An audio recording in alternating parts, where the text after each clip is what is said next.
Hi, I'm Rachel. It looks like I'm going to be catless in this video, but it's getting way too late for me to put this off any longer. I'm here to do my June 2017 book haul. Usually I do these monthly book hauls much later in the month, but I believe that this month I won't be acquiring any more books. I want to take it easy for now because next month, July, is my birthday month, and I definitely have some books on my gift list, family. Hint, hint. I could send them to you. And also, I still have this little baby, the $2 off of the library bookstore coupon. I definitely plan to make good use of this for my own little shopping spree next month. So I wanted to focus this small little book haul on the books that I got to my trip to Kansas to visit with my family. We went to 3 independent bookstores, and of course I got a book at each one. We started off at the Dusty Bookshelf, which is a used bookstore in Lawrence, Kansas, where 2 of my aunts live. And I got The Turner House by Angela Flournoy, which I saw sitting very prominently on a shelf. And I did do a little searching, not as much as I might have on my own, where I could like peer at every book on every shelf. I had to think about other people's time, and as I said, this one was very prominent, and I have been very interested in it. So I got it, or actually my aunt got it for me, and so I was happy that it was in a used bookstore. That definitely helps with the prices. I actually, around a year ago, heard Angela Flournoy speak at the MLK Library in Washington, D.C., and she read from a excerpt from the book. And I think when I was describing it to my aunts and their friend, I said it was crisp writing, and I don't know, from what they said, I think they took it as like almost journalistic, like in, clear cut that way. And I'm not really sure that's what I meant. I just meant that she had a great voice that drew you immediately into the story and into the characters, and I just really wanted to immediately keep reading, or have her keep reading to me when she read part of the story. This is a family drama story about the varied siblings being called back home when their mother falls ill, and the house is in disrepair, and it goes into the history of black immigration to Detroit throughout the 20th century with the migration north from the south.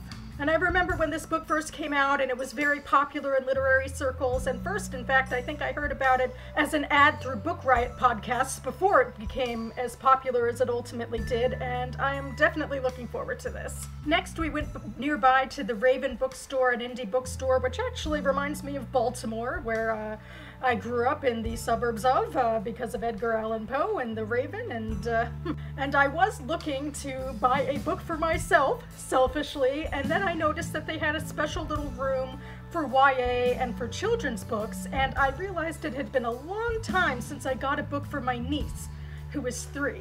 So I picked up, hard to get all of this in and to see it, a Royal Lullaby Hullabaloo by Mick Inkpen.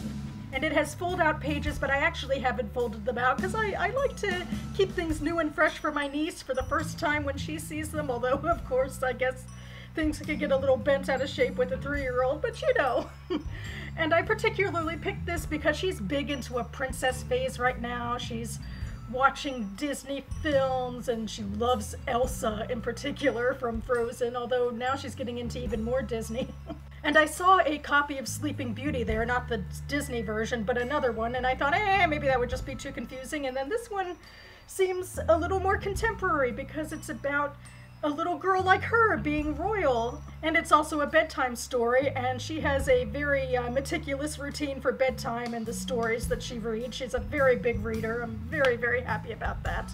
And in this story, a sleepy princess does all sorts of royal things, she, encounters dragons and knights, royal as in medieval, I guess, but also ghosts. We're just getting very creative here, all in her quest to go to bed, and giants and bears and so on and so forth. And so I really hope this one will be a keeper for her and that she'll really enjoy it.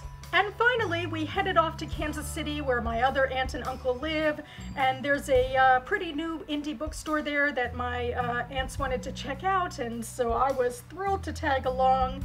It's called Rainy Day Books. And the owner came over to talk to us right away, and she handed us this newsletter, talks about authors coming in the coming weeks, and so my aunts made sure to hand it over to me and joked about, well, now you can know when to schedule your next visit because they know me so well and they know they can entice me with author visits. Seems to be some good people on here. And it seems to be a great collection of various literary and genre books and YA and picture books, a great use of the space from what I can see. Seems like they're trying to make a good name for themselves. So I started out, as I always do, with the big brand new hardbacks, and I kind of wanted to get them all, but I also try to be a little bit scrupulous. There's so many books I want to read, but I don't know if I need to own them all. I definitely wanted to support the bookstore, but I tend to, when I'm not randomly supporting random indie bookstores that I come across, I buy big hardbacks only when like an author will be in town for them to get signed, or if it's one of my anticipated releases or favorite authors or what have you. And it's sometimes easier, especially when I'm with my aunts who are already sort of scandalized by the prices, just to get a paperback, which has been out for longer and it's percolated more in my mind, so I have more of an incentive to buy it because it's been on my mind for longer.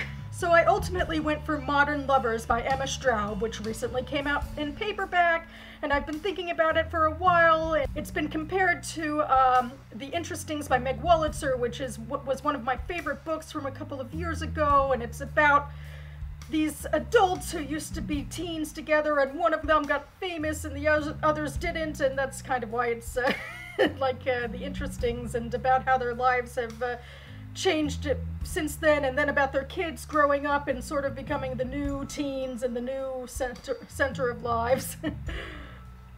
I think I'm rambling on a bit, but I'm definitely very, very excited to get to this book too. And you'll also see, I'll put down in the description, I take pictures and I tag the bookstores whenever I get books, and usually these pictures are kind of mediocre pictures. I tend to snap them quickly in passing while everyone else is trying to get out the door, and I try to get a little bit of the ambiance of the store behind me and whatever, and it looks okay, but not great. And for this one, it was a really lucky shot. We were outside, and I was squinting into the sun, and I was, holding this book up high on tippy-toe to try to get a picture of it next to the sign of the store. And just by luck, by chance, the picture turned out great. It just, everything, despite the fact that I couldn't even see it that well when I was taking the picture, all of the colors just popped. I mean, these colors are just gorgeous. I mean, this isn't the best quality camera, but they are gorgeous colors.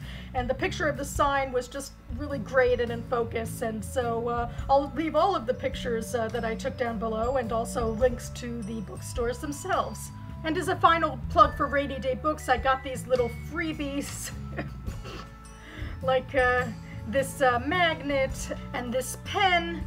It's kind of nice to have something that's very specific to the store, because I didn't buy anything, obviously, that was anything Kansas specific. I just bought from what was already in my head, being on my TBR. But it's nice to have these little souvenirs that are a little more personal, and I definitely have use for that pen, and I'll happily put that magnet on my fridge with all of my other bookish magnets, and then there we go.